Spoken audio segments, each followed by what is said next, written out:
Bilasanmi, erkak kishini nima kuchli qiladi? Nima?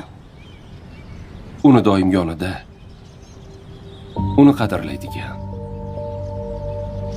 doim sevadigan, har doim yonida bo'ladigan jufti haloli bo'lishini.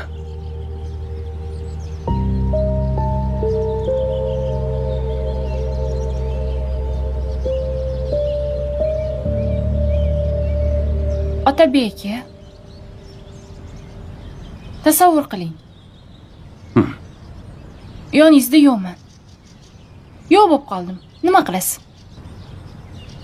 Butun dunyoga o't qo'yaman.